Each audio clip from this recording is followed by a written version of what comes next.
our third week on our series, Just Do It, as we go through the book of James, the letter of James. And obviously there is a lot of amazing teaching in the book of James. And when I got given this little passage here, it's about favoritism, how we're not allowed to show favoritism. We're not allowed to discriminate, not allowed to show partiality. And I thought, this is something we all know, isn't it?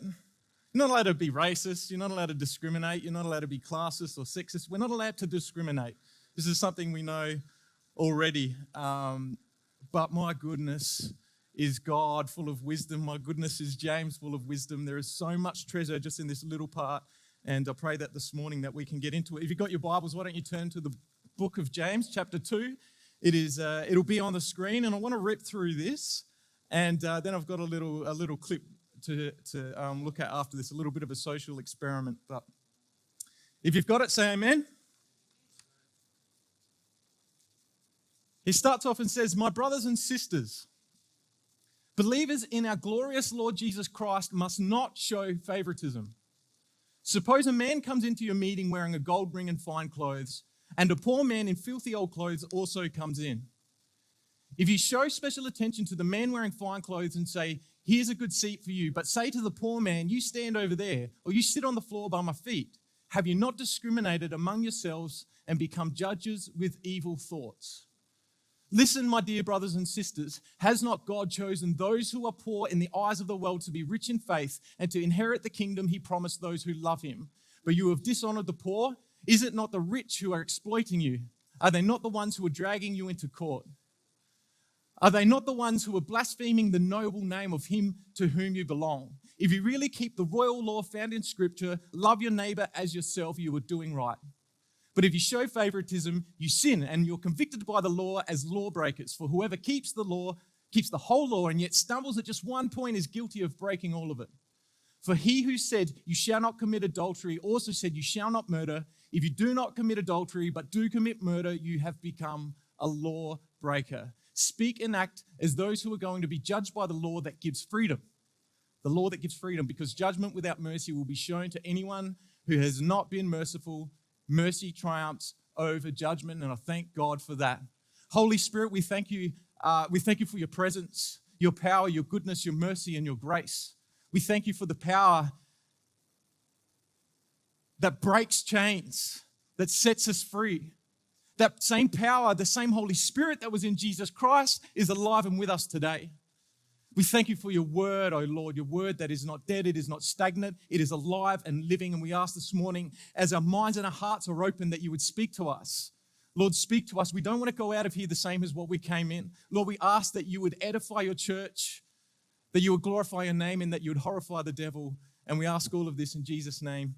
Amen. Will you please look to the screen? We've got a little social experiment skit on favoritism. So it's obviously a bit of a setup.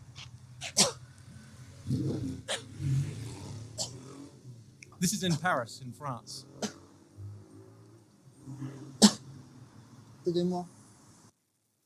I just sped it up a little bit because it goes for about 3 minutes, this clip. But he actually lays there for over 5 minutes. Just goes along in the middle of the street, in the middle of the city, collapsing down. And no one does anything. A few people walking past and they stop and they check him out and have a look.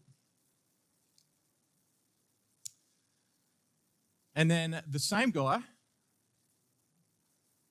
a little plot twist, the same guy, he gets changed into his business suit, does the exact same thing.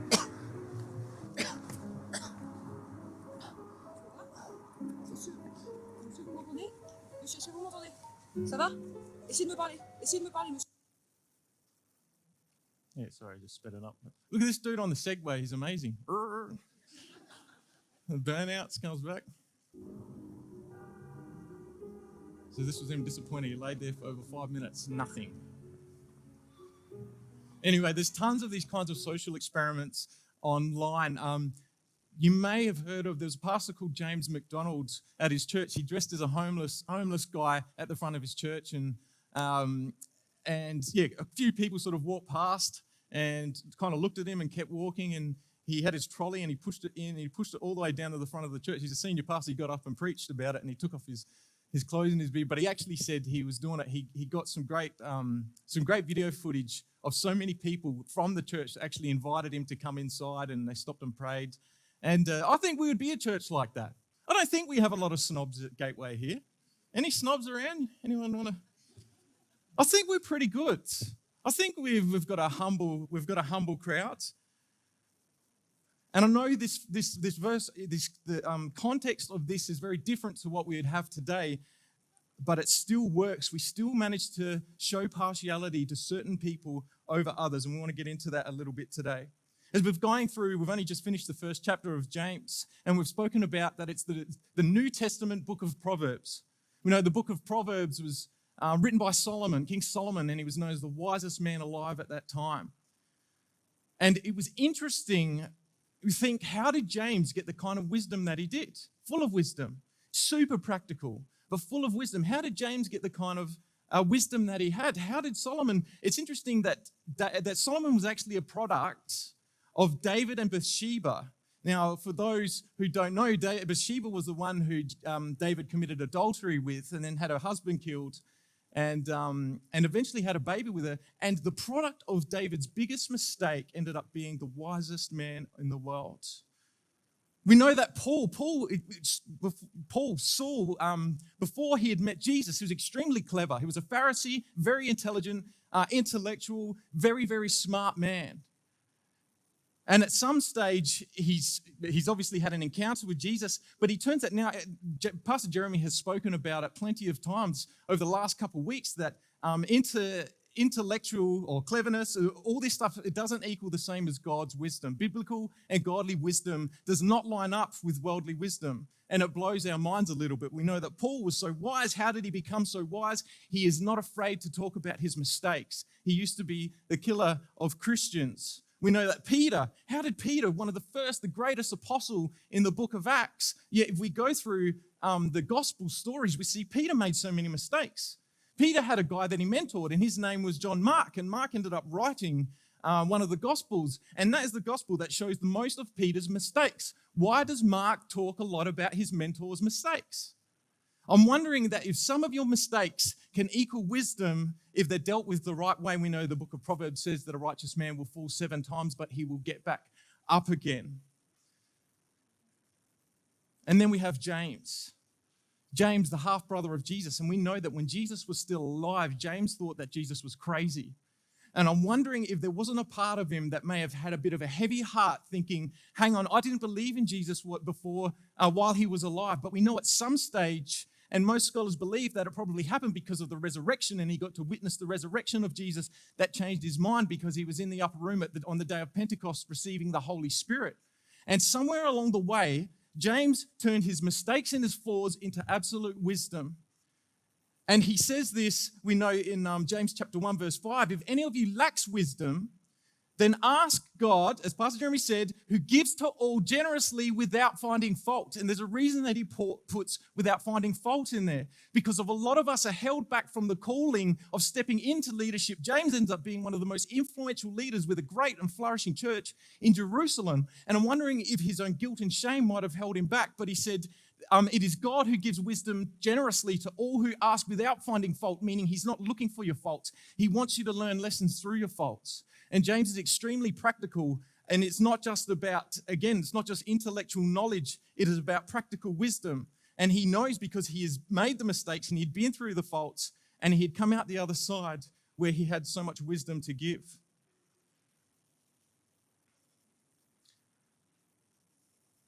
I was listening to a lot of sermons coming into this as I was doing my research. One pastor said sometimes that wisdom comes in the form of dumb decisions. Wisdom comes in the form of dumb decisions. And I'm wondering if that is a word for somebody here this morning who has let a dumb decision, a silly mistake, a flaw, an error hold you back from what God is calling you to do. Because God isn't looking, and we'll get into that a little bit more, for someone who has it all together. He's not looking for your qualifications. He's looking for people who are available, who are willing to learn from mistakes and move on. Amen? Now, I've got 4 points just from these verses. My lovely wife, she's got a timer there and she's flashing up 10-minute card already, so I better get into 4 points. The first one that I want to glean from this is faith and discrimination cannot mix. Faith and discrimination cannot mix. He says, my brothers and sisters, believers in our glorious Lord Jesus, you must not show favoritism. We know right off the bat, we cannot discriminate when Jesus is our king. They don't go together. James is extremely practical. He warns and he talks about being double-minded, how damaging that it is. That's okay, Ali, I probably won't read the rest of that. We just heard that for now. But he's extremely practical. His whole book, his whole letter is a list. There's so many do's and don'ts in there. It's not just about having a belief. He believes that Christianity is not just a system of beliefs, but it is an absolute way of life. And when we commit to Jesus, he becomes our king, and everything we do now must be an extension of who we now belong to. So many Christians, and I'm put myself in that category, it is almost like when you accept Jesus, you become part of a club or a political party or a club. It's almost something that is added to your life. And James is saying, no, there are some things that cannot mix. Christianity, Jesus Christ, when you make him your king, he is not just something added to your life that you might pray in the morning, you might go to church on Sunday, that we have these things to do. Suddenly it is a whole set of beliefs. It is a belief system, and it turns into a way of life. And everything we do, everything we say, everything we think and believe needs to be an extension of Jesus being our king. Amen?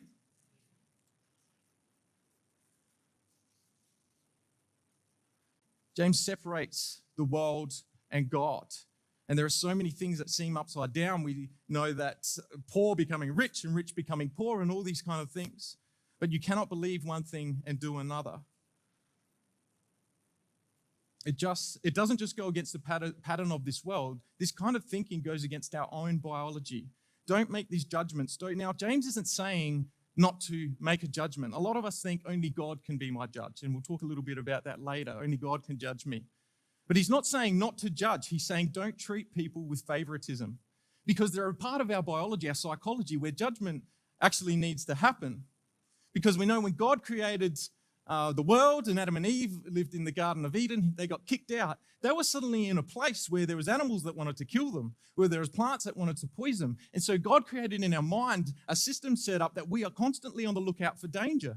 And for that to be true, imagine if they came across a cheetah, something fast. They had to know, and their mind had to quickly make a judgment about them getting out of there. And so there is something built within us. It is not just the way of the world. There is something built in our biology, our psychology, about making judgments. And making judgments in and of themselves is not a bad or evil thing.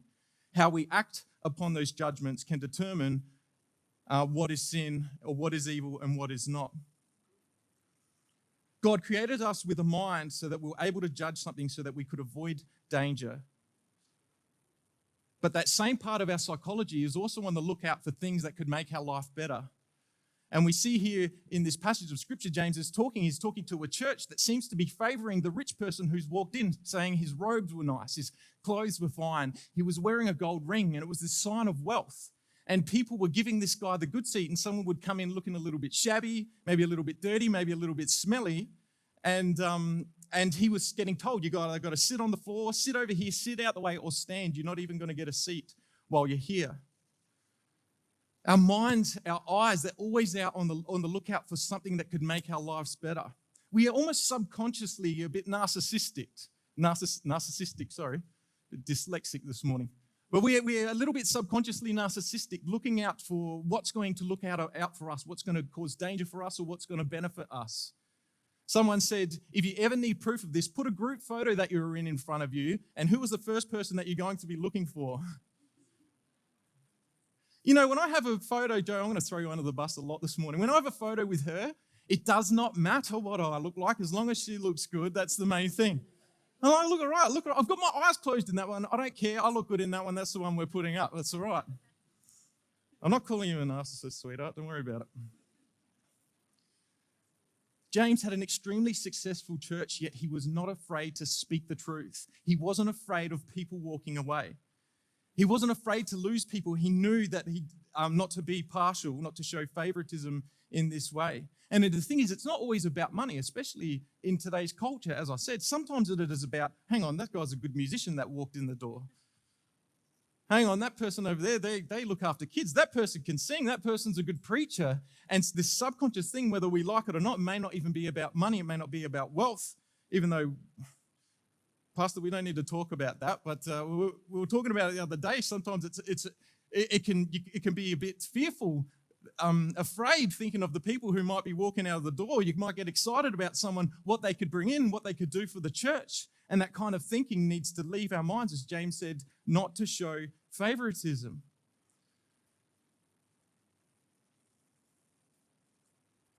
You know, there are actually churches around the place where celebrities do go there. Do we have any celebrities here? Put your hand up. Yeah, Lockie, I know it. Lockie Hammond, must be the last name. King Lockie over there. But there are places and celebrities come in and they are treated just a little bit better than others. Again, it's not just about the money. It might be the influence. It might be political. It might be the power that someone has for us. I know that myself, I've been to church conferences or leaders' conferences, and I'll run into a pastor from another church who is a friend, and you get talking to him one-on-one, and the whole time they're looking over your shoulder like this in case someone more important walked along. And it happens in the Christian world. We can agree to it or not, but it happens. We can deny it all I want, and it happens, and we need to be careful to make sure, once again, the judgment isn't the issue. Our minds, our biology, our psychology, we've got to make those judgments, and sometimes they are necessary, but how we act upon those judgments is whether it is good or whether it is bad. Amen? Joe and I, we visited church, I think when we were looking for this church, and we decided we were going to stay here, yet we still had one more place we told a friend we were going to go to, and we got there, and this lady came up, young lady, she came and she was our best friend. And they're like, so what are you guys looking for a church? And we said, no, we just found one. We just thought we were going to visit this. She literally said, oh, okay, turned around and walked away. She was not interested in who we were, really. Maybe they just wanted another bums on seats. I don't know what it is. But it is definitely a trap, something that we can fall into. We know that Paul had to tell Peter off at one stage because Peter decided he wanted to sit with all the Jewish converts to Christianity, and he was leaving the Gentile converts alone. He was going eating and hanging out with them. Paul had to tell him off. This kind of stuff attacks everyone. And once again, it is not always just about money. The New King James Version says it really, really good. It says, my brethren, do not hold the faith of our Lord Jesus Christ, the Lord of glory, with partiality. Every version says it. You cannot hold partiality, and you cannot hold the faith of Jesus Christ together. The two do not mix. And the moment we are giving favoritism to one person, it means we've kicked Christianity, even if it's out for that split second, whatever it is. They cannot be in the same place at the same time. Amen. The first one, faith and discrimination cannot mix. The second point that we need to find, a kingdom perspective. A kingdom perspective.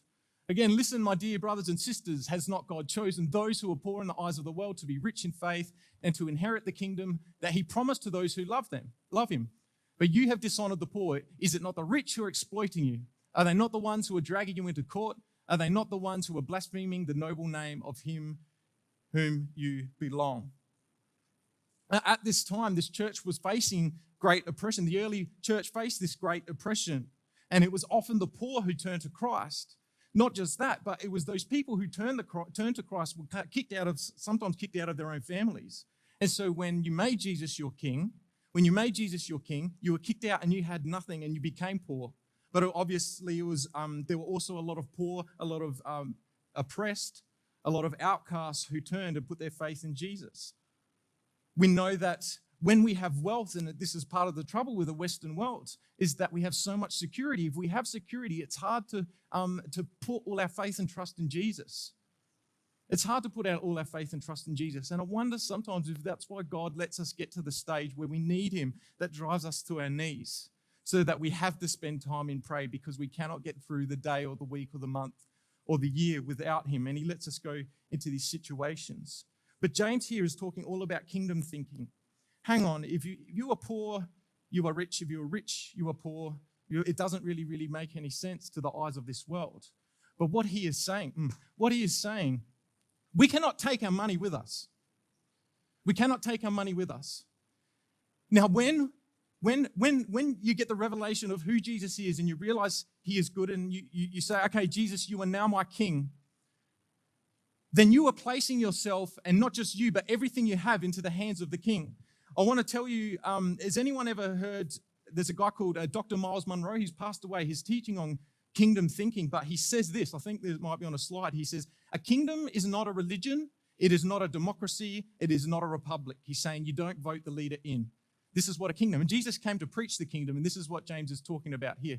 It is a governing influence of the king over his territory, impacting it with his will, his purpose, and his intention, producing citizens who express the culture of the king and reflect his nature. When we join the family, when we come into the kingdom of God, everything we have, everything we are is no longer our own.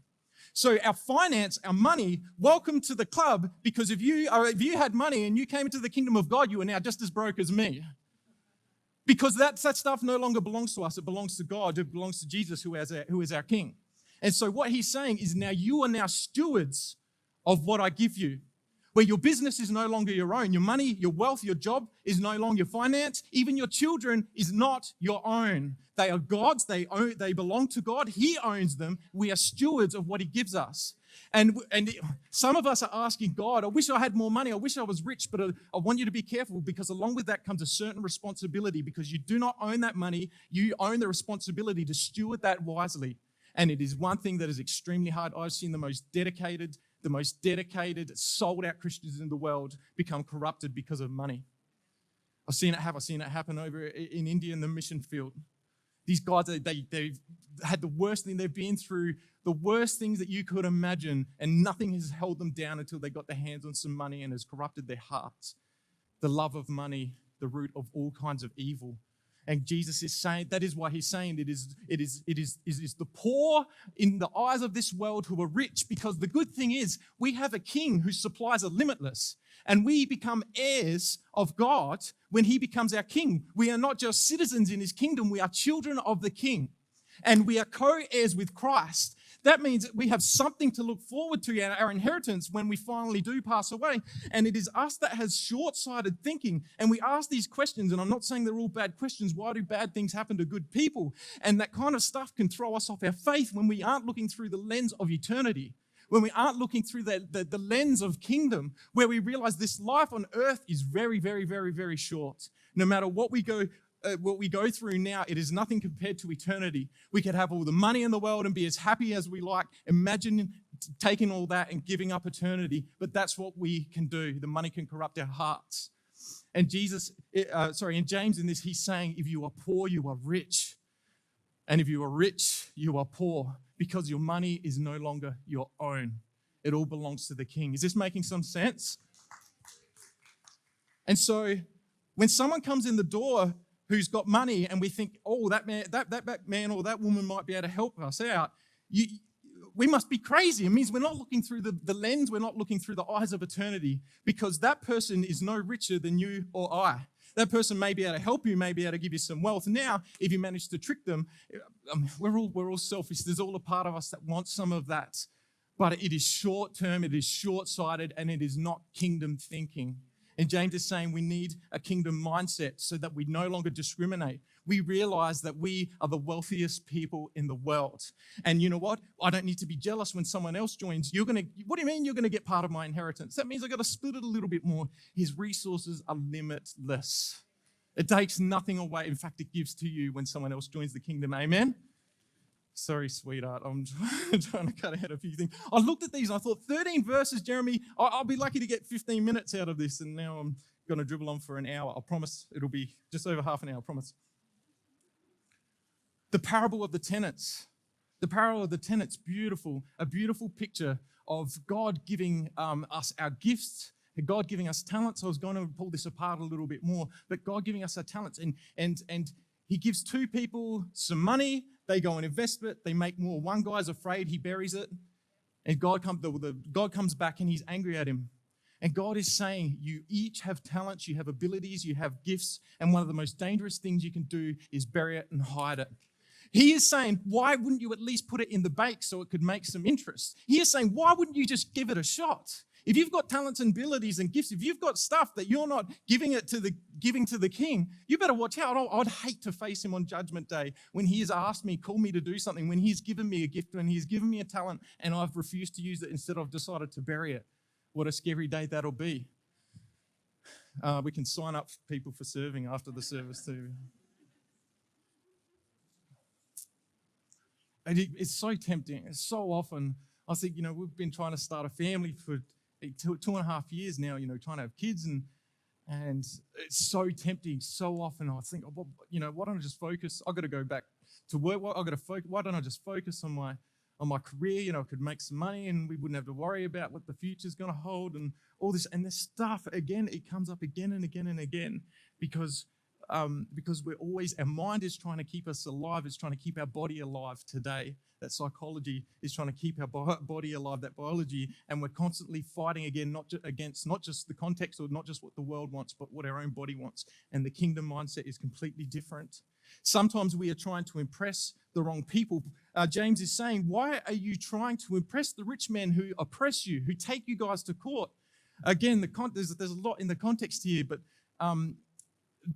that's what they were doing. They were literally taking the Christians to court, some of the rich, some of the wealthy people. And it reminded me, when I was in primary school, I went to a small private Christian school. I was the only boy in year 7. And so all my friends were a year younger than me. And I was king of primary school. I loved it. I was king. I was the tallest. I was the biggest, not by much, but I was. Until I got to high school the very next year. I was the only boy in grade 7. I went to high school the very next year. Suddenly I was the smallest. I was the shortest. I was the weakest, and I was the slowest kid around. All these other guys were so much bigger. And I went from being king of the school to suddenly I think we've got a picture, Ali. This was me. And so I got called all kind of names. I was a little girl. I looked like a little girl. Actually, what they called, this was back in the mid to late 90s. They used to call me Umbop, because they thought I was one of the Hanson brothers. I think there's a photo of me with my brothers there. There we go. They used to call me Umbop. This little tacker. Once I put this post up because I swear when I was little I looked like a boy. Can we go to the next one? I look like a girl. The next. Oh, there she is, my lovely wife. Do you know her sisters call her the duck? Like, as in the ugly duckling, as in she got better looking with that. Anyway. Sorry, you can finish on that last one. We swapped, baby.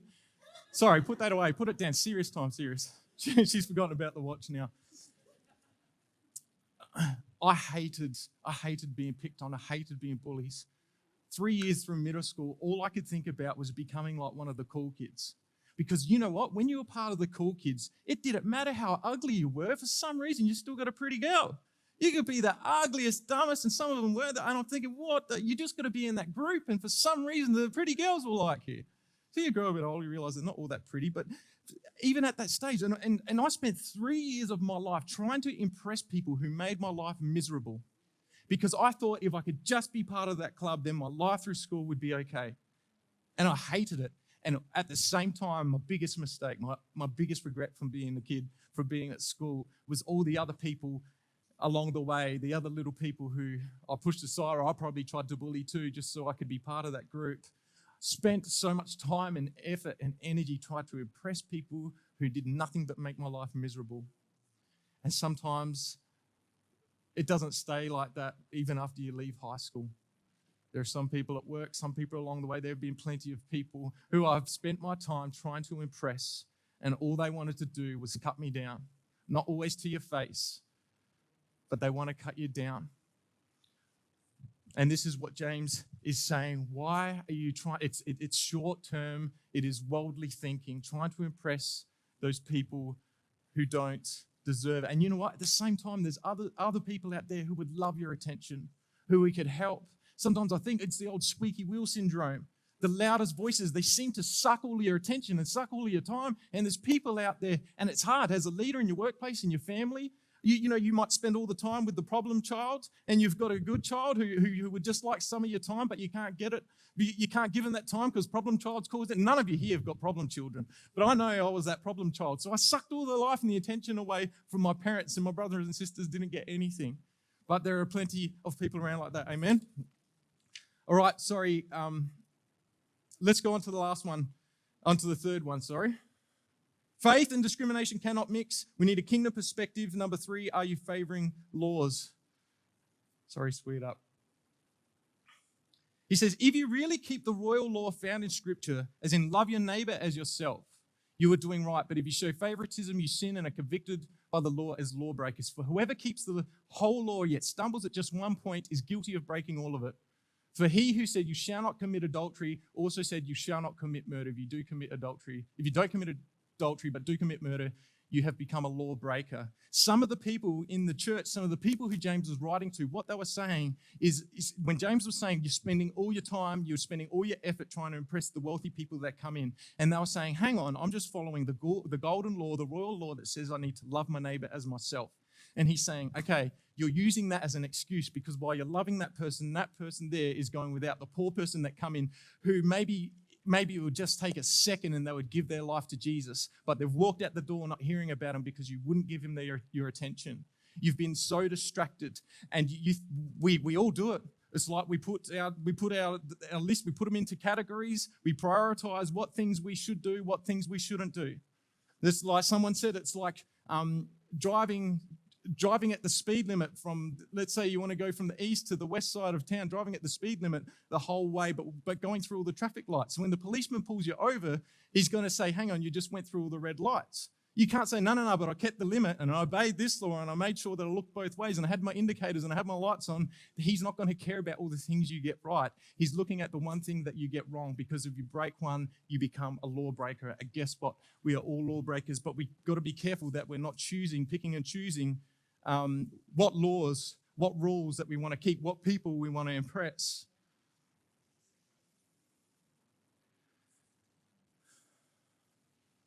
Breaking one law is still breaking the law. Our good does not balance out our bad. I want to ask this morning, is it that we think the homosexual sin is worse than the guy who drinks too much wine the night before? Is the prostitute worse than the porn addict? Do we play on the music team but then go home and dishonor our parents? Do we tithe at church but then dishonor our leaders? It's easy to look at all the things that we're doing well, but if we break one law, we become lawbreakers. Amen. So I want to go to the last one here. We are judged as we judge. Do the musicians want to come, please? And I'll finish on this last point. We are judged as we judge. Verse 12 said, speak and act as those who are going to be judged by the law that gives freedom, because judgment without mercy will be shown to anyone who is merciful. Mercy triumphs over judgment. Mercy triumphs over judgment. How good is that? Mercy triumphs over judgment. We are going to be judged. The book of Matthew talks about it. Jesus said that we're going to be judged according to the way that we judge others. For in the same way that you judge others, you will be judged. And with the measure you use, it will be measured to you. The way, what goes through our mind, not just what goes through our mind, but the way we act towards other people, no matter how poor, no matter how lowly, is the way that we're going to be judged. Maybe it's not just about the poor and the lowly. Maybe we're judging the person who we think is in sin. Once again, we are not called to not judge, because we need to judge sin. If I'm doing something wrong, I need my pastor to point it out. I need that.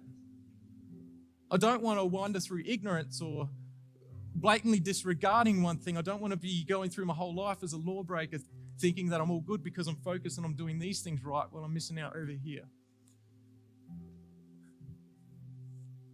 It can be a scary thought, the thought that we might be judged by God this way. It's not saying don't judge at all. We need to judge sin. But to make sure, especially as leaders, to make sure that when you judge someone, that you are ready to be judged the same way back. And that's where humility comes into it. Because there are plenty of people that don't mind pointing out the judgment, pointing out other people's mistakes, don't mind pointing out other people's flaws, but cannot take it themselves. And you know what? Sometimes that person is me. And I'm wondering if sometimes that person is you. None of us like hearing this where we're falling short. None of us like hearing where we're failing. None of us like hearing where we think we're going wrong. But the goal is mercy, mercy, mercy, mercy. Mercy, mercy, mercy. God has shown us mercy. And we can only appreciate mercy when we realize and acknowledge and understand our own guilt. Then we can realize and understand what God has saved us from and what He is saving us to do. And the real kind of mercy is once we are understanding that, we are able to take it and then extend that to others. Who is it in your life that you're holding on to unforgiveness for? That you're holding on to bitterness? That you're not showing mercy? Be careful, because the way that we judge others is the way that God is going to judge us. Sin.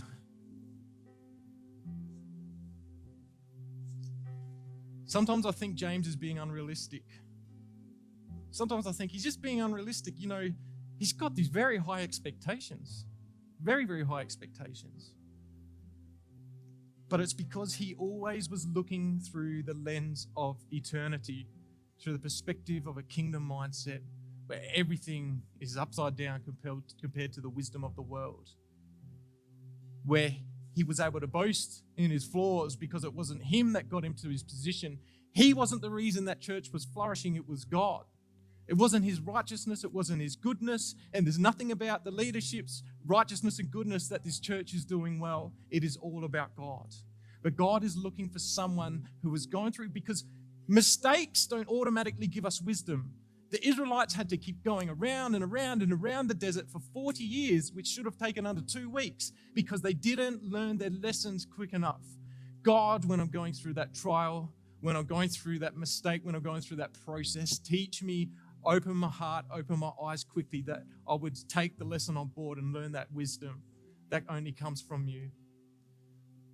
Why don't we pray, and then we're going to sing. Holy Spirit, once again, you are good. You are awesome.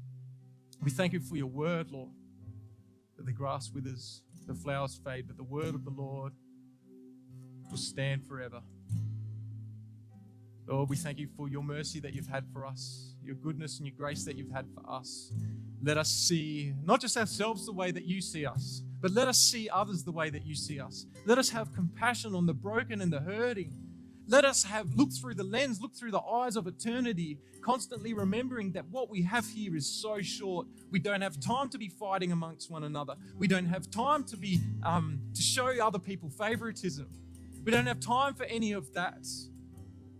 Help us to understand our own riches. I think there are so many Christians and we don't understand how good we've got it, that we are heirs of the Creator of the universe, the King of Kings and the Lord of Lords. But Lord, we're not here just for those resources, just for your unlimited, whatever it is, your unlimited goodness, Lord. We just love that we get to stand in the presence of the King of Kings and Lord of Lords, that we call you our friend, that we call you our Father, that we call you our King. Be with us, change us, edify us, but be glorified in everything we say and do in Jesus' name. Amen.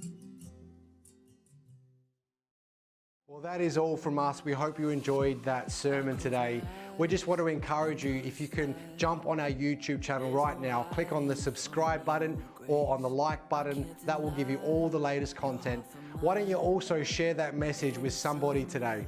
We can't wait to see you next week. Don't forget, 10 a.m. See you then.